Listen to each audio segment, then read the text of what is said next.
my lab. Travels with my lab notebook. Sorry, the computer just told me that I'm being recorded.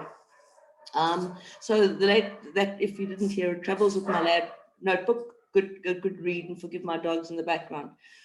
I'm getting onto the last bit, so I can shut my dogs up too. She's the 4 books of relevance to science, 3 of them already, one of which she'll be talking today.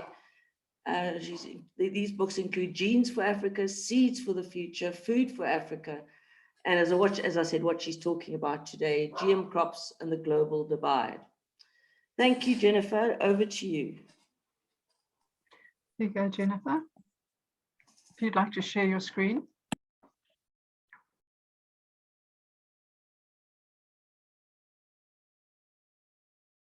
And then you also need to unmute yourself.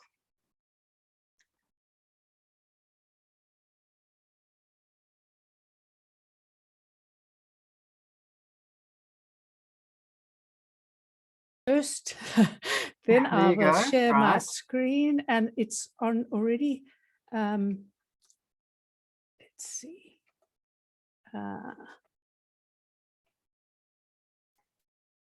Why isn't it coming up? Okay. It is coming. It is, but it's not the first slide, and I don't know how to. Oh, there we go. There we go. Got it. There we are. Good. That's the first slide. Thanks. Lovely to see so many faces I know. I mean, names I know. I can't see all your faces. But my talk is on my latest book. It's called GM Crops and the Global Divide. My first title was GM Crops, the West versus the Rest. But my publisher, the CSIRO Press in Australia, decided that was a little bit too confrontational. So now that's what it's called, GM Crops and the Global Divide. My talk today is going to be, first I'm going to talk about the question of developed versus developing countries, which is fairly contentious. Then on to the West stand on GM crops. Then I want to talk a bit about what GM crops are being made in Africa, for Africa, by Africans. And then I've learned a lot from economists. And then another one on how to bust myths and how to communicate, which is so important, and some conclusions. The question, as I've got on the top here, the developed versus the developing world. One of the things that my editor said to me right from the word go, she said, won't you get people to read every chapter? So I got people to look at this, and one of them came back to me and said, how do you define developed and developing? Because if, for instance, Canada, which we call a developed country, isn't developing, then it's retrogressing. So the whole question of developed and developing became an issue with me. And one day I was talking about this to some friends of mine, and their daughter, who's the daughter of Leslie Shackleton and Jeff Shackleton, some of you might remember them from UCT days, their granddaughter, 15-year-old Sophie, said to me, oh, you've got to read this book. And it's written down at the bottom there. It's called Factfulness. And Factfulness says that you can't divide countries into developed and developing. And they, in fact, talk about levels 1 to 4 and various amounts of dollars that the people earn per day. So I do recommend you read that Factfulness, and remember that Sophie Shackleton, I said to her afterwards, I said, why are you so keen on this? She said, isn't it fascinating? She's got a good future. Anyway, why did I write this book? In my last book, Food for Africa, towards the end, I wrote, we need to bridge across the agricultural genetic divide. We need to cross this bridge. And so I'm trying to do that in this one. So let's look at the West stand on GM crops. I sometimes think it began as a trade war, because it first started in America and was very well accepted. But then Monsanto got very presumptuous, and they just assumed they were going to, that when they tried to sell their crops in Europe, that they would just be accepted. Well, Europe looked at this and thought, oh my Lord, aren't these crops going to swamp out our own crops? And so a good way to do it was to put a ban, and that in Europe, you cannot plant GM crops. There's also been an anti-GMO lobby ever since I started working on GM bacteria when I was a postdoc at Harvard in about 1975 or something. And it was very obvious, even from those early days, that what the antis say helps sell newspapers, because bad news grabs attention more than good news. And then Greenpeace took the opportunity. They get a lot of funding out of being anti-GM crops and GMOs. But quite interestingly enough, Mark Linus was a member of Greenpeace in the UK. And he was one of the ones who would go around burning field trials and things like that.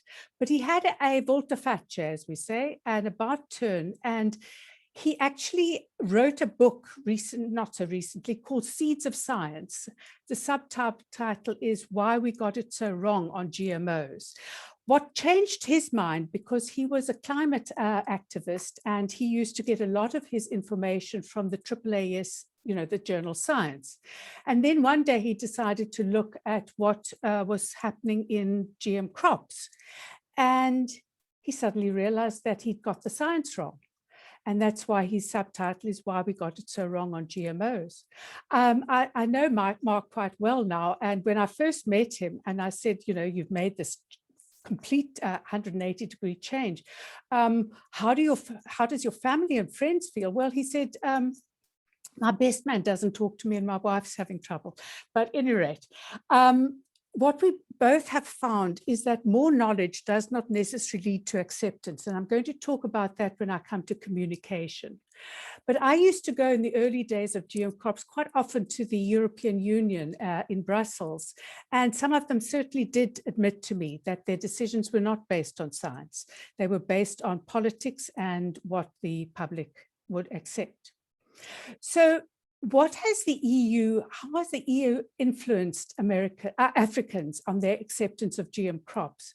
Because I should just point out that the only countries really that have planted GM crops in Africa for some time is South Africa, Sudan, and a little bit in Burkina Faso for a while, which I will come back to.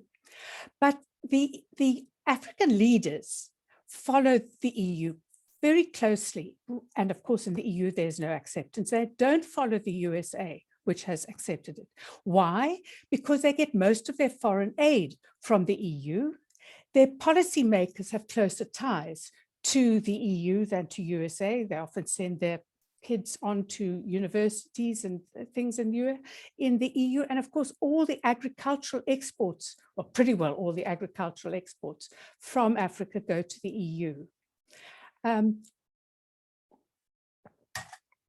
EU stand is based on risks, not benefits.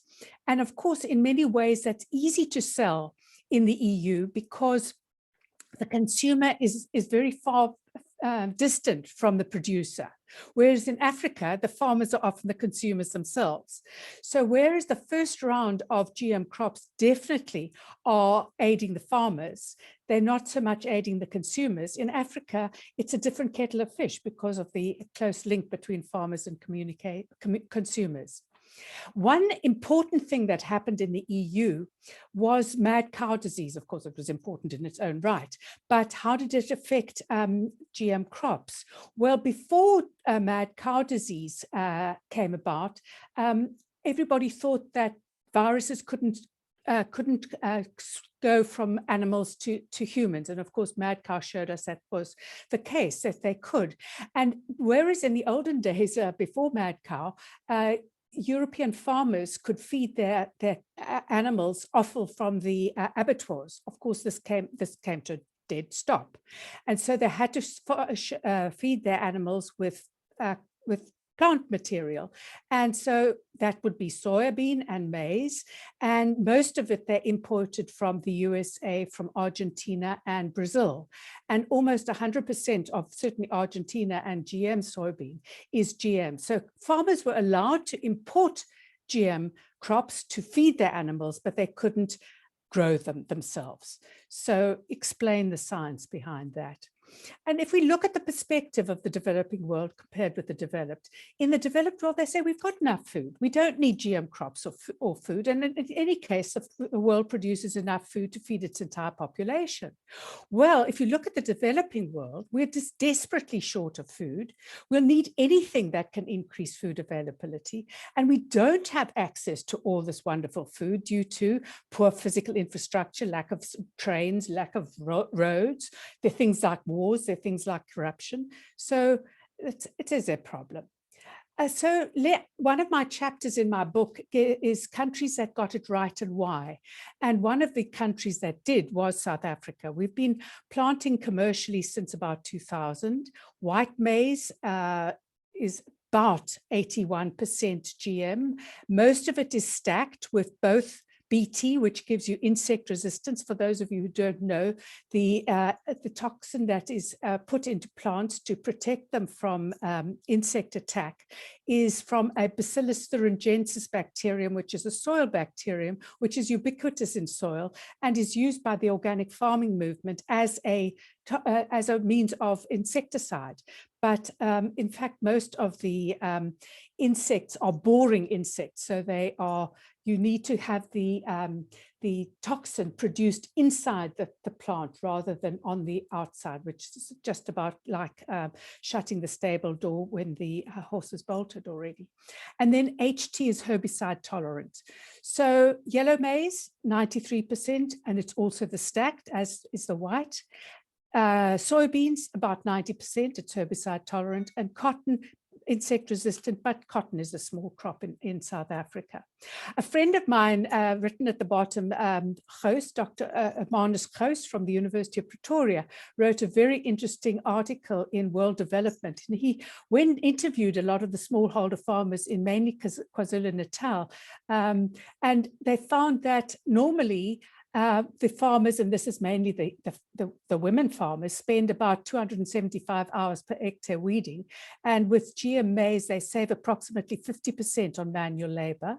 And as I said, most of the labor is the women. Now they have time to care for their children and do vegetables and things like that. And they also found that with both insect and weed resistant, there's less labor spent on spraying, and you can spend more time on harvesting. So now the next thing I want to talk about is the GM crops made in Africa for Africa by Africans. And I'll try and go through this quite quickly. This is some of the work that Ed Rabitsky at MCB and I started many, many years ago.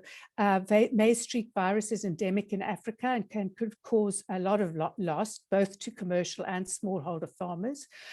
Using GM technology, we developed GM maize that is virtually immune to the virus. You can see the non-GM plant at the bottom. We published this article. I'll read it to you. Maize streak virus resistant transgenic maize, a first for Africa. And we actually made the cover of Plant Biotechnology. Then it was picked up by Science, and they said, GM technology develops in the developing world. The first genetically modified crop developed entirely in Africa is gearing up for field trials. Its success would be a milestone. And there they've got some pictures of our transgenes. But you can see that journal, if you can see at the bottom, it's 2007. Colleagues, we have never done field trials on our maize streak virus resistant maize. Oopsie, let me just go back. The reason is because the regulations are so stringent that Panar Seed, who was our partner in this work, simply couldn't pay the costs that would be involved in doing all the field trials. And even when Panar was taken over by Pioneer, Ed and I contacted them and said, look, you've got deep pockets, can't you afford to do the field trials? They said, if we did, it would cost a lot, and the problem is only these viruses are only found in Africa, and African farmers are too poor for us to recoup our expenses. So the seeds of those maize streak virus resistant maize are in the fridges in our labs and in Panama. There's a marvelous woman called Lena Tripathi, who is works for the International Institute of Tropical Agriculture, both in Uganda and in Kenya, and she's developed Xanthomonas wilt bananas, and these are just some. This is the disease evaluation. She's absolutely fantastic. But Kenya has also said no GMO crops. They're starting to change that this year, but it's taking a long time. One of the things that and I always like to make sure that everybody knows that there's a we, and in this case, we are Sagadev and Mandri, who was started out as my colleague at UCT. He's now in Australia, Jill Farrant Lab and Suhail Rafadine Lab. So what we did, the group of us have taken genes from a resurrection plant, and this is where Jill was so fantastic because she works on these resurrection plants. And you can see that the one hydrated and the other one dehydrated looks dead, doesn't it? But in about 72 hours, if you water the dehydrated, they go back to being hydrated. They reform their chlorophyll. They are magical crops. So Jill suggested that we look for genes in those. So we went, turns out that these resurrection plants grow in cracks in rocks in the Drakensberg. And there on the right, you can see a group from our lab going up to collect these plants to bring them back. We got permission from the Parks Board to do that. And to cut a long story short, our trial, the easy crop to transform and to genetically engineer is tobacco. So there are the controls, completely dead, and the transgenics. And that's just some more of what we can see of transgenic tobacco plants. But of course, we want to put it into maize. And here we were really, really lucky because the Department of Science and Innovation gave us a grant of 12 million Rand to take it into glasshouse trials in Oudtshoorn. And that's where Suhail Rafadine, Kirshni, and Revel Iyer come into their own. Revel was a former member of our lab, but he then became an intellectual property expert, and he has been absolutely invaluable in the trials and tribulations of getting these glasshouse crops to take place. Now I want to switch a little to looking about what I've learned from economists.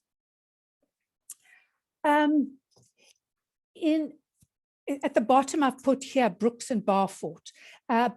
This particular article was from 2018, but every year, Brooks and Barfoot, who are based in the UK, bring out articles on the economics of GM crops, what's happening to the environment, all sorts of interesting things. So if you're ever interested in pursuing this, just go onto Google Scholar and look for Brooks and Barfoot. So for instance, just to look at the income in 2016, this is globally $18.2 billion US, which added 4.5. I can't actually see what that says. Is it 4.5 to the global value of soybeans, maize, canola, and cotton? Those are the main crops that have been genetically modified. 55% of the farm income benefits were earned by farmers in developing countries. I'm going to show you a graph later on to indicate how GM crops have taken off in developed and developing countries. And I might add that it is the fastest growing technology in agriculture that has taken place. And in red, this is so important. It's allowing farmers to produce more of their crops without needing to use additional land. This is so important in our, in the whole climate change. We're not going to have as much land to put under agricultural use. And there from Brooks and Barfoot, it says, without GM crops, we would need to plant additional land equivalent to the combined areas of Bangladesh and Sri Lanka. So this is an enormous benefit of growing GM crops. I go to a conference, at least I used to in person, now online, to the International Consortium of Agribiotech Research. And I got to know this guy called Justus Wessler at the bottom here. And I have an article, I'm a co-author on this paper, which is the only article I've ever written with economists. So what he and the co-authors found is that by not using GM crops, during the period 2008 to 2013, Africa lost the equivalent of $2.5 billion US.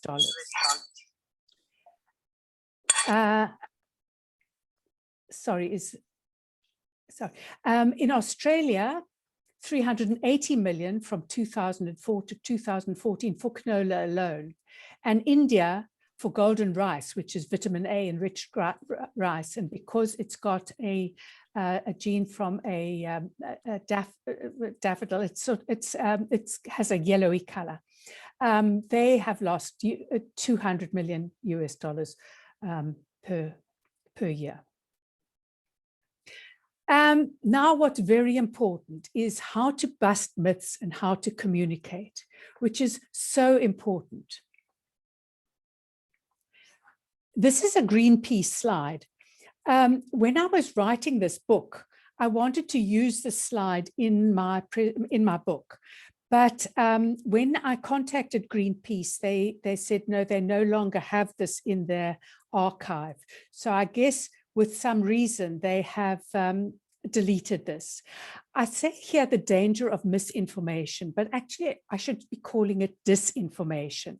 Misinformation can be done by mistake, but disinformation is done on purpose to put forward a case that in this case is patently untrue, because here it says no bride, no child. GM food will make us infertile. And there on the right one, caution, GM food can cause infertility. So you say that to any man anywhere, but you say it to an African man, and of course this is anathema. So things like that caused huge concern amongst the leaders in African countries. And because they were looking also to the EU, which was banning the growth of GM crops, they thought, well, we must also stop it.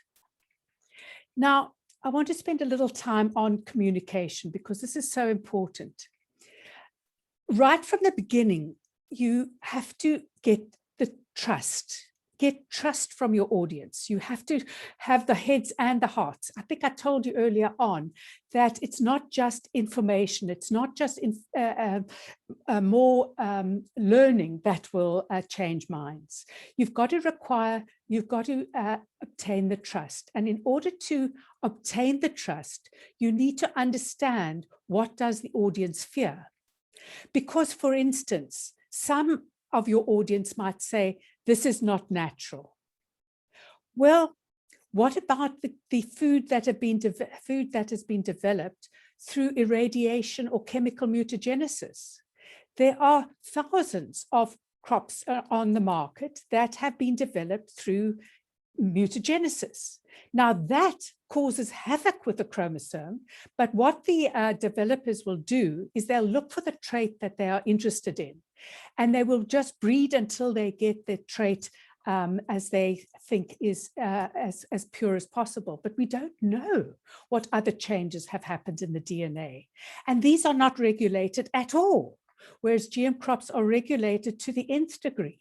And so if you're talking about natural things, I mean, we're talking about ruby grapefruit and seedless grapes and things. The other fear that audiences have is farmers have to buy seed every year. Well, for hybrid crops such as maize, farmers have been buying seed every year if they choose to plant hybrids.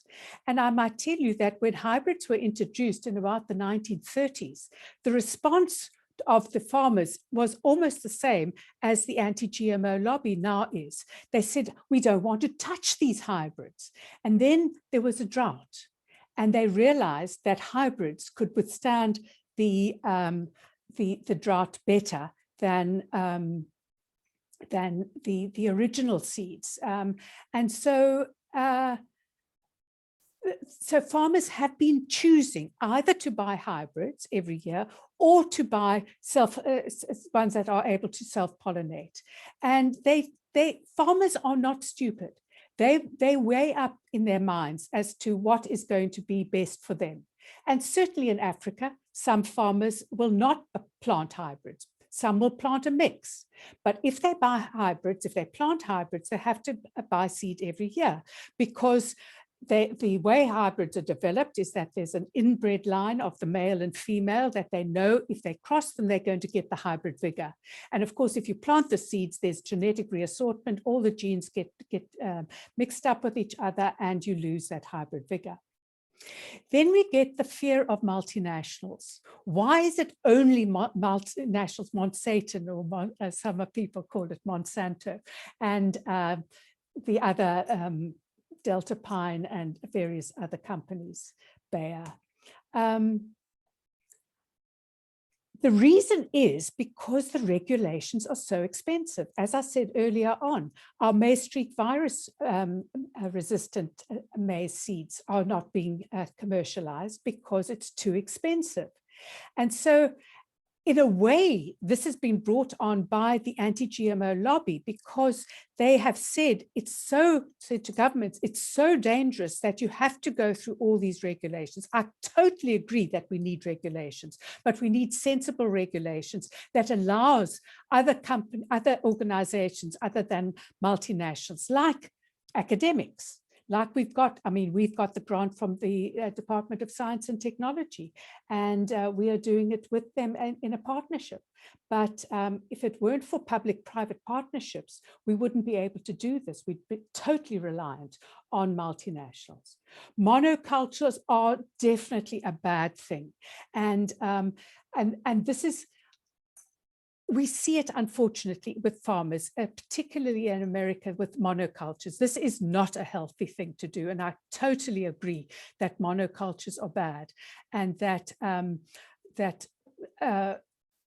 we need to have multi-cropping. But the one thing that I take issue is with this term superweeds.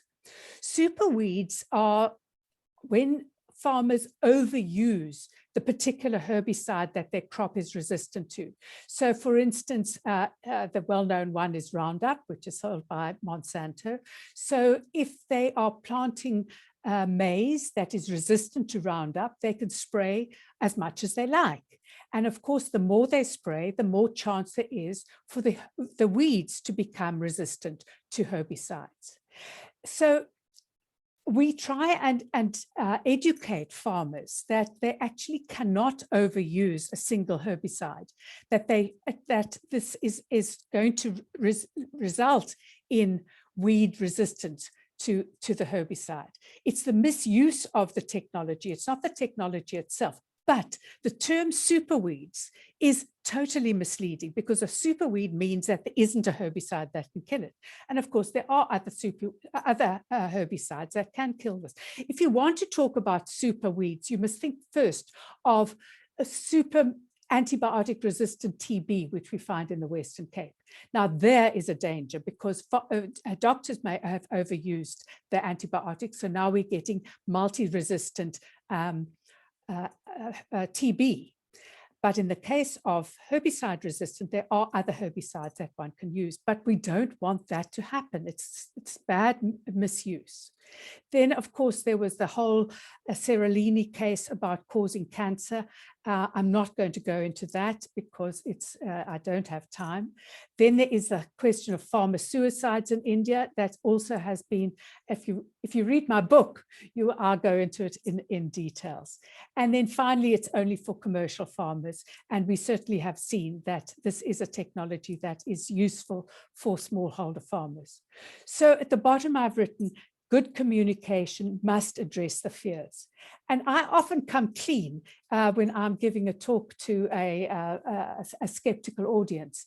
And I say, look, I'm a scientist. I don't understand the economics. So if you want to ask me about economics, I'm not going to be the one to ask. You know, you should rather ask economists.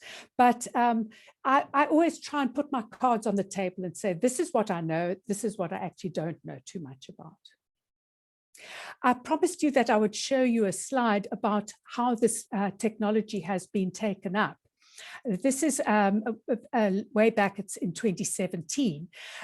Starting from 1996, you can see the top green line is the overall total uptake of this in millions of hectares. In the blue are the industrial countries, and you can see they're slowing down, because if you are Argentina and 100% of your soybeans are GM, you know, there's not much place to go. Whereas in the developing countries, they were slower to take off, but they are now getting up to speed and overtaking the developed countries. So we can see that this is certainly a technology that can be used in every country in the world. So in conclusion, and Steph, I think I am even ahead of my time. You have about 5 minutes. I have about 5 minutes, thanks. There's no limit.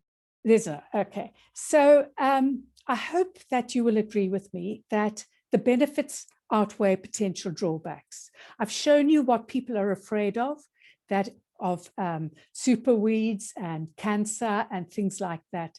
But today, in all the use of GM crops since 2000, whenever I said it, when was it? 1996.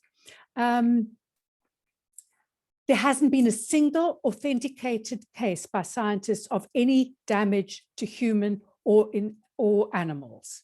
So it doesn't have health drawbacks for animals or humans. Environment is another matter, and that's a question of monocultures and of the incorrect use of this technology, which farmers fall in love with and then want to use all the time.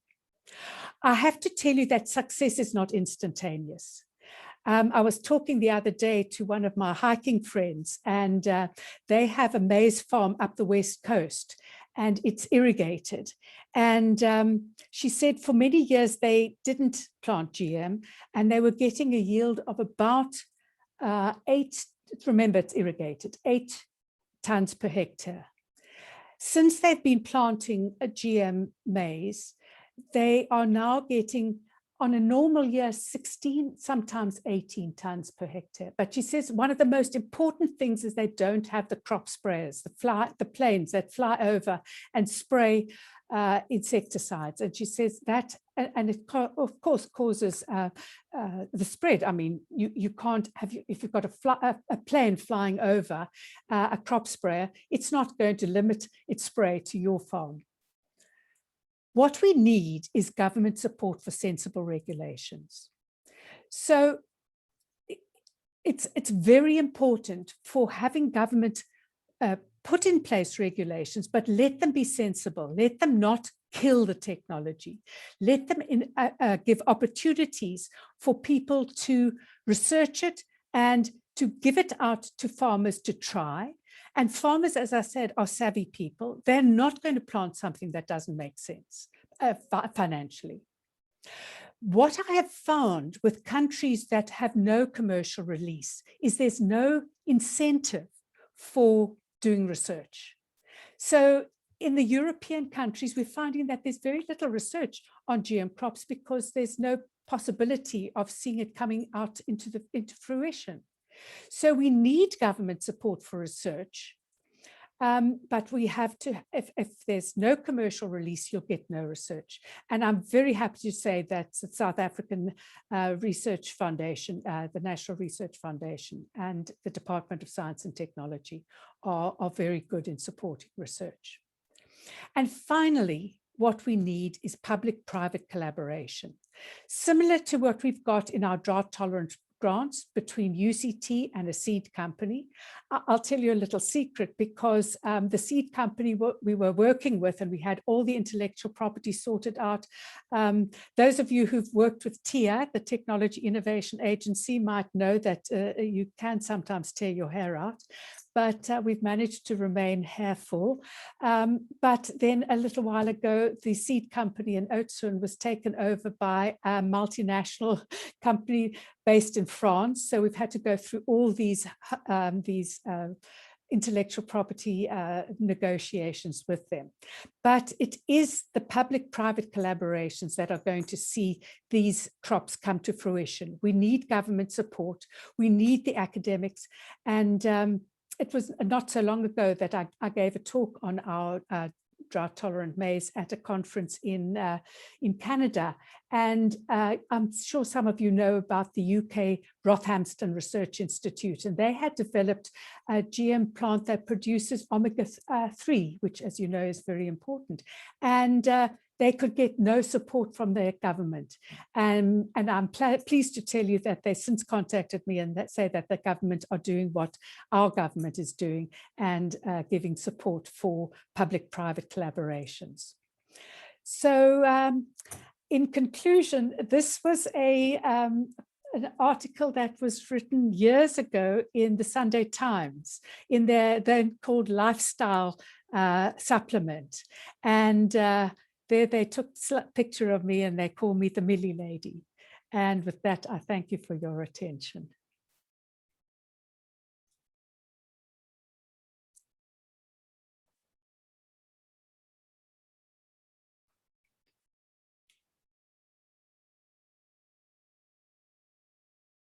Jill, you muted. Sorry, Jennifer, thank you so much. I must say I do not like these online meetings just for this particular reason. Thank you so much, Jennifer. I mean, I thought I knew something of what you're doing, but wow, blown away. And I sort of what really, I don't know, lots of stuff came home for me, but the issue about the good communication and that it all requires trust. And trust in GMOs, as if I understand it, it's got the lowest ebb for all the wrong reasons. If anyone would like to ask Jennifer a question, please either put your hand up or unmute yourself. I'm also going to check the comments block. So if there are any comments that you want or questions you want to ask there, I can read them out. But Jennifer, over to you. Well, I'm not going to host. Well, yes, I will. I will keep a hand out, an eye out. I'm not seeing anyone at the moment. I hope I'm seeing the whole screen. From Fiona. Thank you very much. It was a very interesting presentation. I've quite a specific technical question. Let me just enlarge that so that I can. Fiona, do you not want to ask that specifically? Let me get to the messages. I'm a bit slow as I'm with this online technology. No worries. I can talk and ask it directly. So Jennifer, thank you so much. It was a really interesting presentation. I really enjoyed it. Now I have quite a specific technical question. It is linked to GMOs, but it's not purely in what you've been talking about today. So if it is the wrong question to ask in this forum, please let me know. And I don't mind, taking the discussion offline or anything like that. But I'm quite interested at the moment in the polymer coating of seeds that's available through the agriculture industry.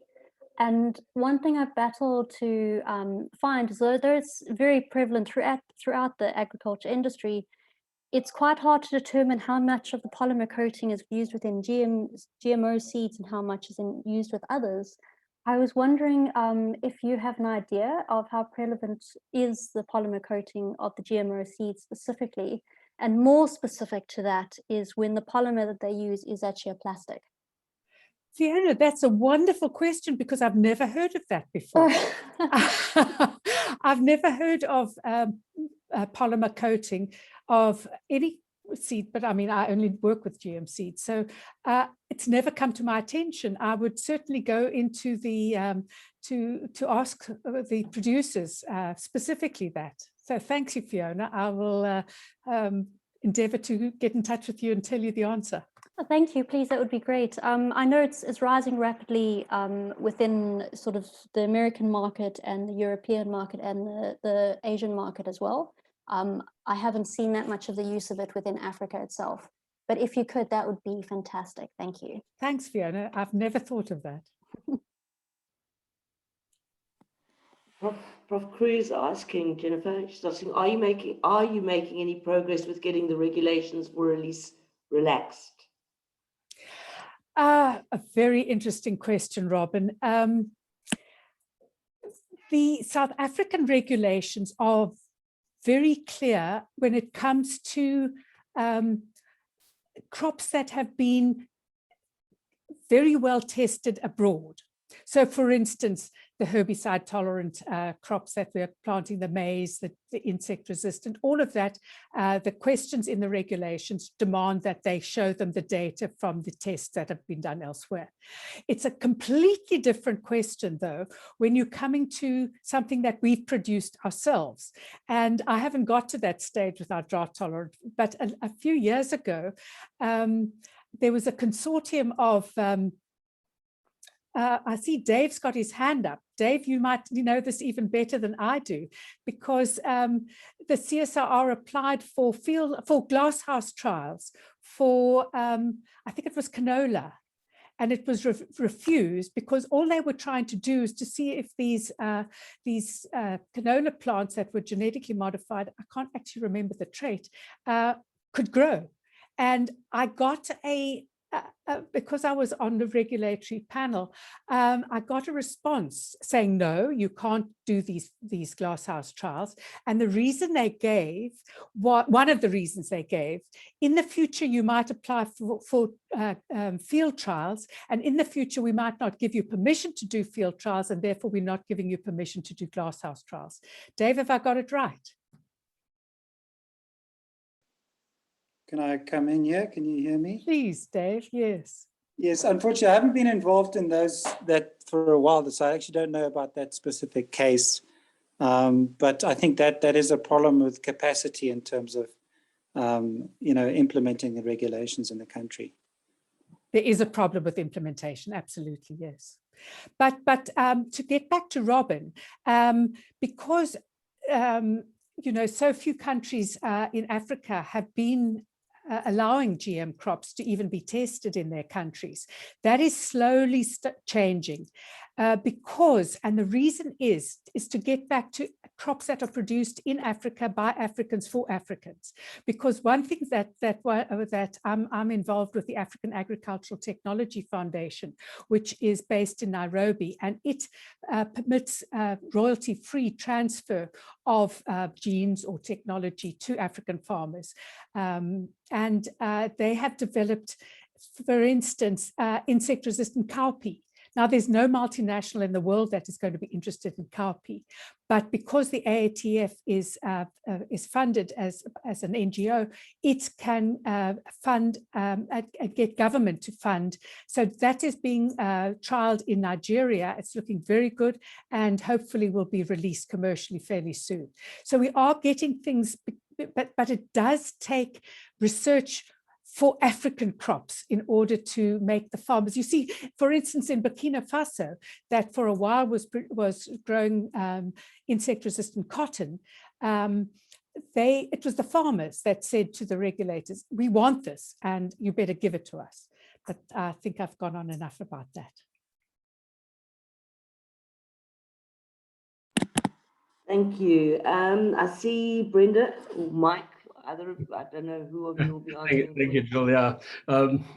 This is one of our home tricks to try and see if anybody knows who's going to actually be there. Brenda's on the other side of the house in her office. Jenny, thanks for a really interesting talk, and it's nice to see you again. Two questions, one quick one, and they're actually both quick.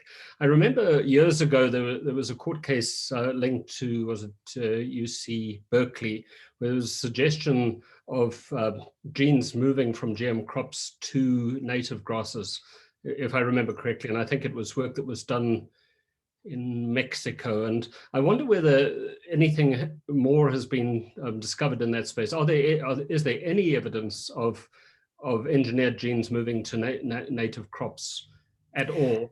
Not without some intervention. Okay.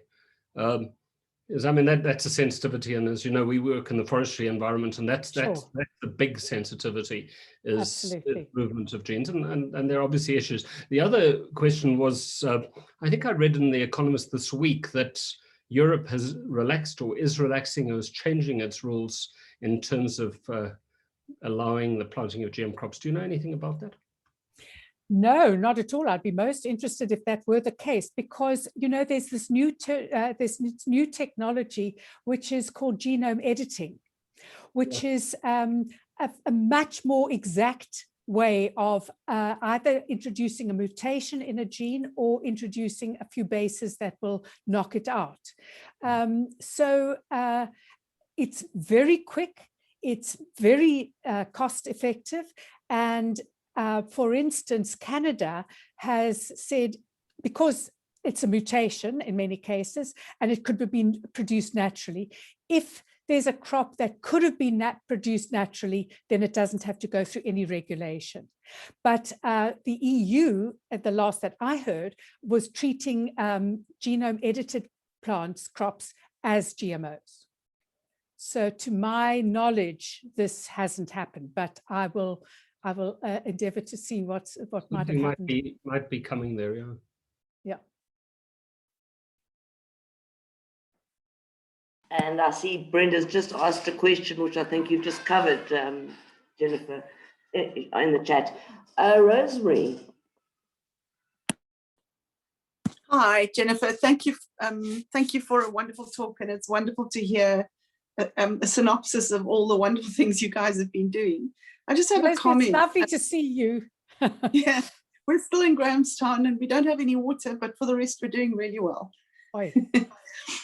What I wanted to just as a comment really, and you talked about the problem with developing technologies for the developing world versus the technologies that are more globally applicable. And the problem is exactly the same in the drug discovery field, where pharmaceutical companies really only develop vaccines and drugs for people who can afford to pay for them. And it's taken a global pandemic to turn that upside down, although we're still not there. The issue is the cost of developing this technology in the long term is more than offset by the ability to develop sustainable livelihoods. And so we're going to have to think about the cost of patenting and intellectual property rights, etc., because I think that is still a major problem in developing countries and the ability to afford these technologies.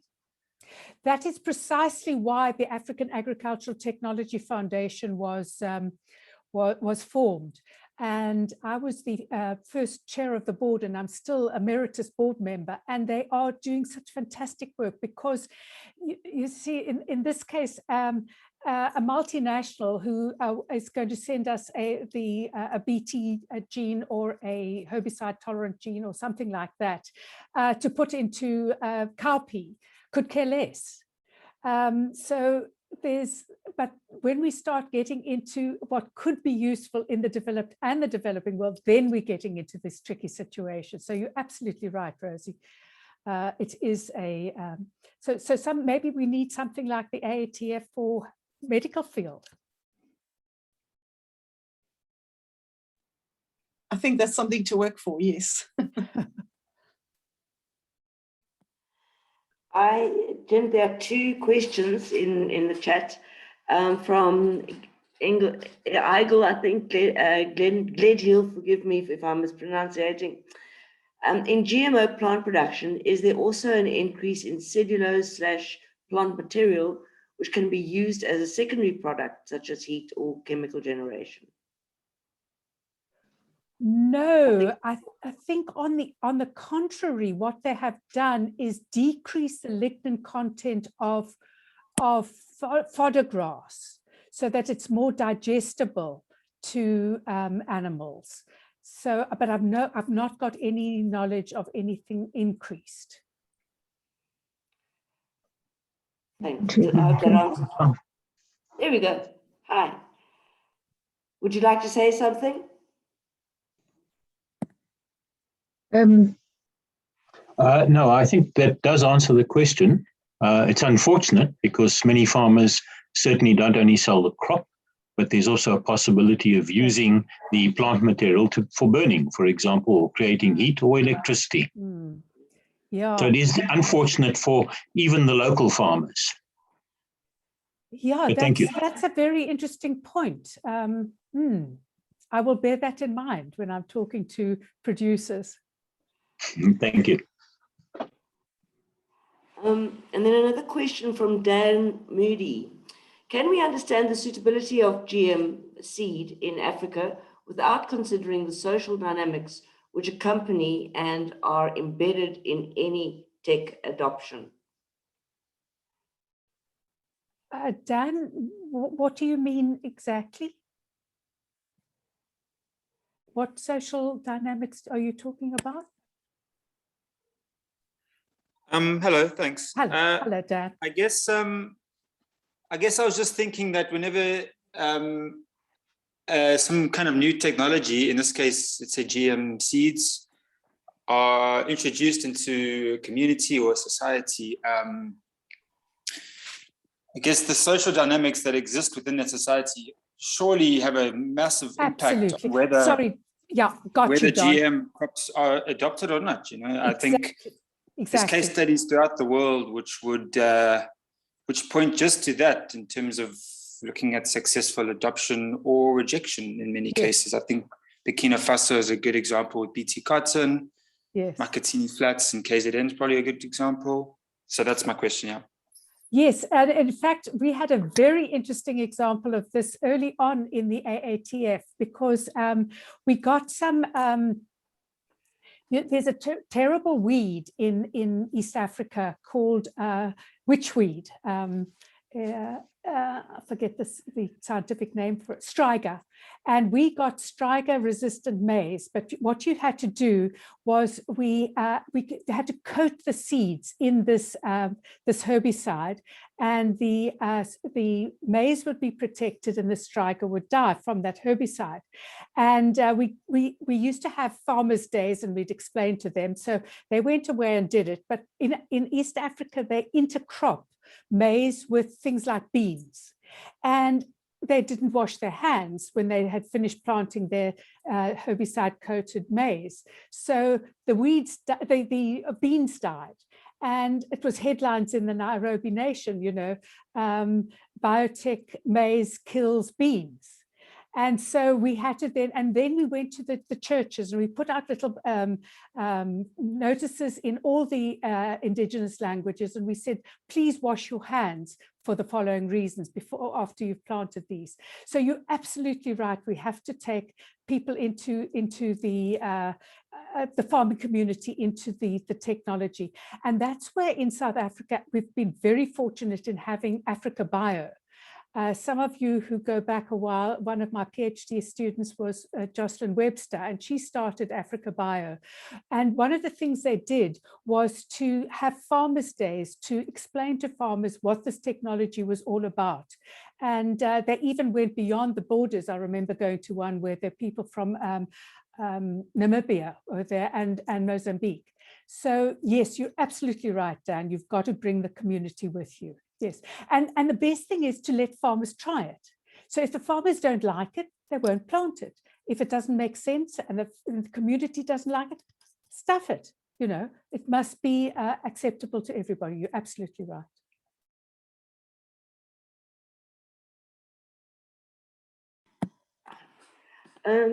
Anyone else? I see, George. Dave, you've still got your hand up. Is that from before, or do you want to ask something different? Dave Berger. Yes, Joel, I'd like to ask a question. Is that all right? George, I see you. We go to you next. So thanks, Jennifer. This is Gathering the Clans. It's good to see all the familiar folks again and hear your stories. Fantastic. What I wanted to know is, what's your opinion on it's on the gene editing issue? I think Brenda's question is quite topical, that we need to get the regulations sorted, and I'm not familiar with whether anyone's really working intensively on that. Do you know anything about the regulations? And then my second question is, you know, do you think gene editing is going to go the same way as GM crops in terms of public perception? Yes. Well, that's a very good question, Dave. And we need to learn not to make the same mistakes and be autocratic and expect everybody to agree with us. You know, we've got to go back to square one and make sure that people are happy with it. But as far as gene editing in South Africa, I was talking a little while ago to Henny Groenewald from Biosafety SA. And I think what the thing is that they are not going to rush into making any regulations until there's a need. So they know what's happening and they've got their ducks in a row, but when there comes a need, then they are going to look at the pros and cons. I'm not sure how sensible that is, but that's the way it is in South Africa. What was your second question, Dave? Oh, Yes, so is it going to go the same way as GMOs? Gosh, your crystal ball gazing is as good as mine, but one hopes not, but you've got to be prepared for anything. And let's just make sure that we bring the communities along with us. Okay, thanks very much, Jennifer. I think we have to be very positive about it. I think gene editing's got a lot of potential. Huge amount of potential, and it's so much cheaper. You know how long we've been working on drought tolerant maize? I don't even want to say, but you know, if we'd had gene editing technology, we would have been far quicker through that process. Yeah, it's much quicker and much cheaper. Yes, right. Okay, Yeah, thank great. you. Thank you for the question. And Brenda, I must apologize. I was skim reading questions. Still trying to get used to having to wear glasses and long hair. And George has got a question. Sorry, Jen? George had a question. You said you'd go yes, to that's exactly right, George. Okay. Hi, Jennifer. Hi, George. Hi, thanks for the nice presentation. I've got a question, more likely a comment, but I suppose it's a question nonetheless. I think it is fairly reasonable that there is no technology without its fair share of issues or problems. My question is as follows. Following your presentation, at least, it sounded or it looked to me that much of the justification for the GM technology is that, you know, you get more yield per hectare or per other inputs on the farm. So my question, I guess, is that should we limit ourselves to only, you know, per hectare yield considerations and put onto the backside the legitimate concerns beyond the farm? I'm using beyond the farm in inverted commas there, because, you know, societal concerns, however minor we may perceive them to be, they would be legitimate to the users or people who may not necessarily understand how the technology works. Nonetheless, they need to be taken along the ride. So my question is basically that, like, can we limit the justification or considerations to only the yield and the inputs on the farm and put to the side the concerns beyond the farm? The Monsanto lawsuit in the US, it's really a good example on, for example, Roundup, that, you know, what are the questions that presently as scientists we do not have answers for, or we do not have sufficient evidence to put those questions to rest. So long-winded, but that's basically my contribution. Thanks. Thank you, George. No, you see, you have to remember the origin of GM crops. They were done by multinationals to make profits. And so they were looking for increased yields, mainly for commercial farmers. Now we're getting beyond that stage. And now we're looking at the yams, the cassavas, the cowpeas, rice. Of course, that's a good example because the golden rice that I mentioned is vitamin A enriched.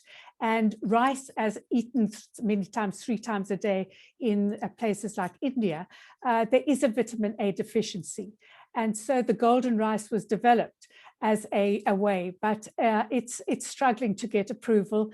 And also you've got to get enough vitamin A so that people don't have to eat, you know, bowls and bowls of rice.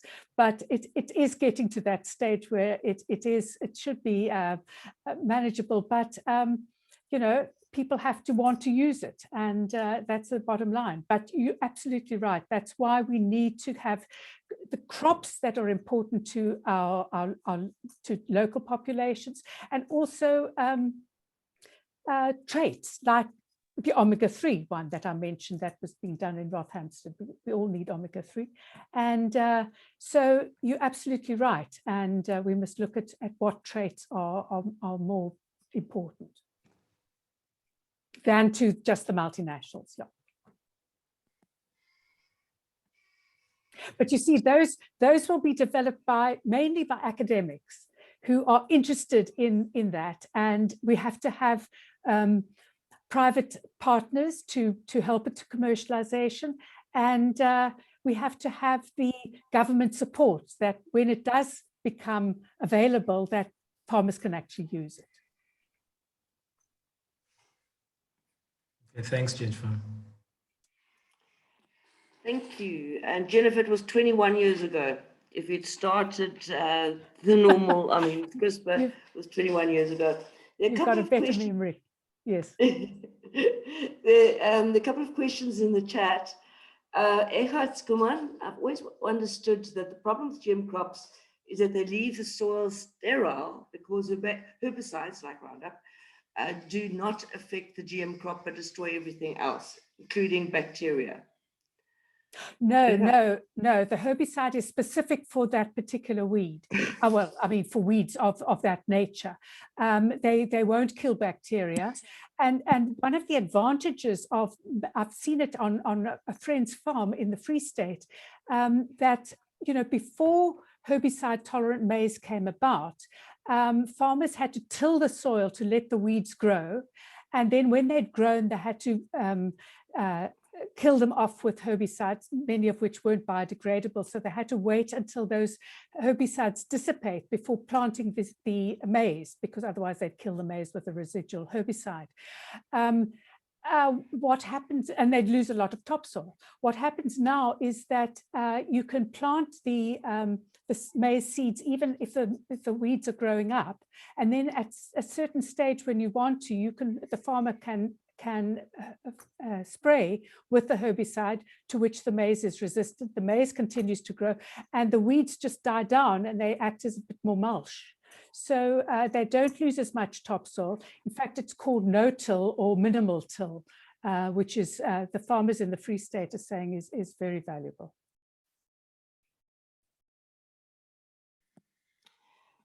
Rachel, do you want to talk out your question? Rachel Weinberg says, research they've done with small scale farmers shows just the opposite with drought. And this is in May, she says, traditional seeds fared much better than the hybrid and GM seed. Oh, that's interesting, Rachel. Can you send me that article? I'd be very interested. Yeah, I think it's more just, a comment about generalizing around. You're right. Around drought. You know, you're absolutely right. Make those sorts of statements. Good point, Rachel. I agree with you. Yeah, and I mean, certainly the farmers that we're working with in northern KwaZulu-Natal place, you know, immense social, cultural significance to their traditional seeds. That's fine. Yeah. And in addition to that, you know, over the last few years, the terrible drought that KZN's been having, their seeds have fared a lot better than the shop-bought hybrids from Agrodene. I'd love to get that paper. Could you send it to me? Sure, we can send you some of the work we've been doing around that. But I think, I mean, also the point there is that they're facing real concerns around contamination of their seed by GM seed. And it's really difficult for them to distinguish between what is their traditional seed and what is GM. Mm-hmm. And, you know, I think for us, it's just raised really important questions around sort of the constitutional rights that they have to choose what they want to plant and what they want to eat. And I think you didn't perhaps elaborate on that component, but I think that's emerging as a really, really important issue in South Africa. Thanks, Rachel. That's a very good point. Yeah, a great point. I was just nodding my head. There's actually from Francis, Jen. I'd be interested to know how you would suggest that our small-scale farmers are encouraged to use BT maize to combat the fall armyworm, which is a newly invasive pest. The small-scale farmers seem to be more interested in using insecticides. Yeah, I'm not very up in fall armyworm and protection. I know in Kenya, they found that some of their BT lines are resistant to some of the fall armyworms, but I can't comment on that. I'm terribly sorry. I'm not up on that.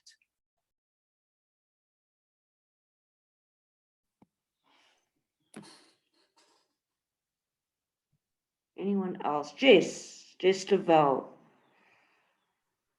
Thanks very much. Yeah, I guess you've spoken about the role of economics, and I guess I want to sort of touch on that a little bit more, because in GM crops in the US, it could be argued that that's less about the production of healthy, nutritious food and more about economics, which is profitability from the industrial agri-food complex that exists there.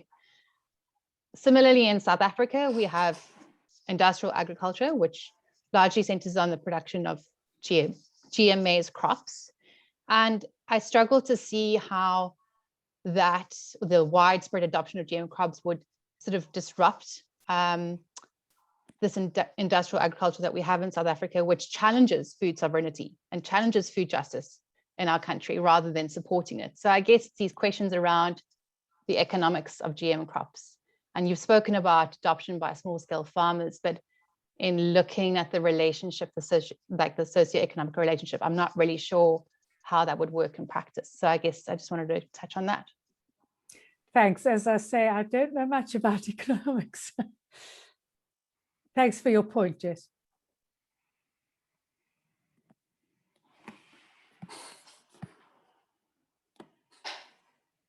Anyone else? Sorry, I was looking at a note that Steph and I have been communicating with. Steph, if there are no further questions, I think there's one last thing that we want to announce.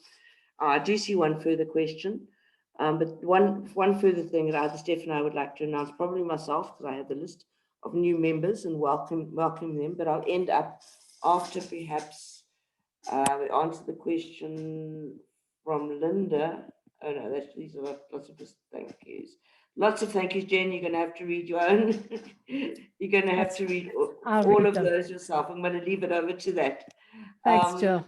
Yeah, no, there are questions. I'm not going to take them now. Jen, again, thank you so much. I thoroughly enjoyed that, and I'm sure everyone else did.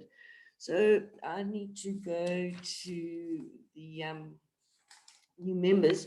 So the Royal Society would love to invite new members. I don't know if all of you here are already members. If you're not, please go to the website. There's an application form that you can utilize.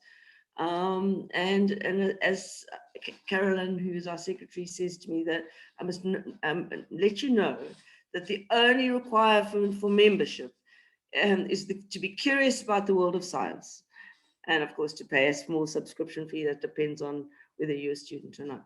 So I'd like to welcome, if you're here, and whether you're not welcome, you anyway, Prof. Shirk Geertz, Dr. Eureka Mulhani, Professor Risali Moitseshi, and Dr. Robert Skelton. Welcome as new members, and Steph, I'm over to you. Thank you, and thanks so much, Jill, for fielding all the questions and managing all of that discussion. And Jennifer, thank you from the Royal Society and from everybody else who's been here. It has been a most interesting discussion, and may I say, the fact that there are so many people in this audience who are part of your legacy in a way, and certainly colleagues of yours who have been interested to listen to you this evening, speaks of the importance of what you do and how much we appreciate the contribution that you have made through your work. We really are very honored that you gave us this presentation, and thank you very much indeed. And I think all that remains is for me to say thank you to the audience, thank you to Jill, and thank you again for this very fascinating discussion. Let's finish off by saying, as we do these days, stay well, be safe, everybody, And we look forward soon to being able to do this kind of discussion in person again. Thank you so much. Thank you, everyone. It's been terrific. Thank you. Bye. Bye. Thanks very much. Yeah. Cheerio. Bye.